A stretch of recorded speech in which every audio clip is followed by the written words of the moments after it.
حالت میں ہو، یہ ہونا چاہیے. یا ایھا الذین آمنوا اتقوا اللہ، اے ایمان والو تم اللہ سے ڈر جاؤ. اے مومنو، ایمان والو، اللہ کے اوپر ایمان رکھنے والو، آمنوا اتقوا اللہ، اللہ سے ڈرو، حق تقاتہ، جیسا اللہ سے ڈرنے کا حق ہے تم ویسا اللہ سے ڈرو. اللہ سے ڈرو، لیکن جیسے اللہ سے ڈرنے کا حق ہے ویسے تم اللہ سے ڈرو. اپنے ماں باپ سے، بھائیوں سے، رشتہ داروں سے، اپنے پڑوسیوں سے، اپنے اگل بغل والوں سے، پولیس سے، اپنے یہاں کے اماموں سے تم ڈرتے ہو، تم اللہ تعالیٰ سے بھی ڈرو. حق تقاتہ، جیسا اللہ سے ڈرنے کا حق ہے ویسا تم ڈرو. حضرت معاذ بن جبل سے اللہ کے رسول اکرم صلی اللہ علیہ وسلم نے فرمایا تھا، اے معاذ اتق اللہ حیثما کنت، اے معاذ کہیں بھی رہنا تم اللہ تعالیٰ سے ڈرتے رہنا. مسجد میں ہو تب بھی تم اللہ سے ڈرنا، گھر میں ہو تب بھی اللہ سے ڈرنا، کھیتی باڑی میں ہو تب بھی اللہ سے ڈرنا، تم بازار میں ہو تب بھی اللہ سے ڈرنا، بند کمرے میں ہو پھر بھی اللہ سے ڈرنا. حیثما کنت، اللہ سے ڈرنے کا مطلب یہ کہیں بھی رہو اللہ سے ڈرتے رہنا. حضرت عبداللہ ابن مسعود اس آیت کی تفسیر میں لکھتے ہیں، حق تقاتہ کی تفسیر میں لکھتے ہیں، ان یطاع فلا یعصی، اللہ کی اطاعت کی جائے، مسجد میں ہو تب بھی، گھر میں ہو تب بھی، شادی بیاہ میں ہو تب بھی، کہیں بھی ہو اللہ کی اطاعت کی جائے. فلا یعصی، اس اللہ کی نافرمانی نہ کی جائے. مسجد میں تو اطاعت ہے اور گھر میں کیا تو شیطان کا حق بن گیا، ایسا نہیں ہے. ایطاع فلا یعصی، اس اللہ کی اطاعت کی جائے، اس کی نافرمانی نہ کی جائے. حق تقاتہ کی تفسیر میں حضرت عبداللہ ابن مسعود لکھتے ہیں کہ اللہ کی اطاعت کی جائے، اس کی نافرمانی نہ کی جائے. پھر آگے لکھتے ہیں، آگے عبداللہ ابن مسعود لکھتے ہیں، وَيُشْكَرْ، اس اللہ کا شکریہ ادا کیا جائے. وَلَا يُكْفَرْ، اور اس اللہ کی نافرما، اس اللہ کی ناشکری نہ کی جائے.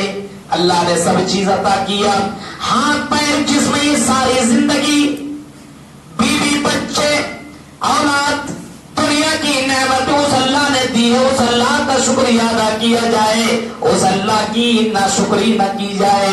اللہ تعالیٰ کا شکریہ ادا کیا جائے، کھاؤ تو بولو الحمدللہ، اللہ کا شکریہ ادا کرو. پانی پیو تب بھی اللہ کا شکریہ ادا کرو. ہر وقت سو کر کے اٹھو تب بھی الحمدللہ، اللہ کا شکریہ ادا کیا کرو. اللہ کا شکریہ ادا کیا جائے، اس کی ناشکری نہ کی جائے. حق تقاتہ کا ایک مطلب حضرت عبداللہ ابن مسعود یہ بھی لکھتے ہیں. پھر آگے لکھتے ہیں، وَيُذْكَرْ فَلَا يُنْسَى، اس اللہ کو یاد رکھا جائے، کبھی بھی اس اللہ کو بھلایا نہ جائے. آپ رمضان کے مہینے میں یاد رکھ رہے ہو، صرف رمضان میں یاد نہ رکھا جائے بلکہ زندگی بھر اس اللہ کو یاد رکھا جائے، اس اللہ کو کبھی بھی بھولا نہ جائے. گھر میں ہو تب بھی اللہ کو یاد رکھو، اب مسجد میں ہو تب بھی اللہ کو یاد رکھو. جہاں کہیں رہنا اللہ کو یاد رکھنا، اللہ کو بھولا نہ جائے. وَيُذْكَرْ فَلَا يُنْسَى، فرمایا اس اللہ کو یاد رکھا جائے، اس کو کبھی بھی بھولا نہ جائے. انسان کتنا بڑا ظالم ہے، انسان کو تو یاد رکھتا ہے لیکن اللہ کو بھول جاتا ہے. انسان کو یاد رکھتا ہے لیکن اللہ کو بھول جاتا ہے، اللہ کو بھول بیٹھا ہے انسان. رمضان میں اللہ یاد آتا ہے، رمضان میں مسجدیں یاد آتی ہے، رمضان میں قرآن کی تلاوت ہوا کرتی ہے، رمضان میں ہم اللہ کو یاد کرتے ہیں. میرے بھائیوں، 11 مہینے یہ مسلمان کہاں ہیں پتا تو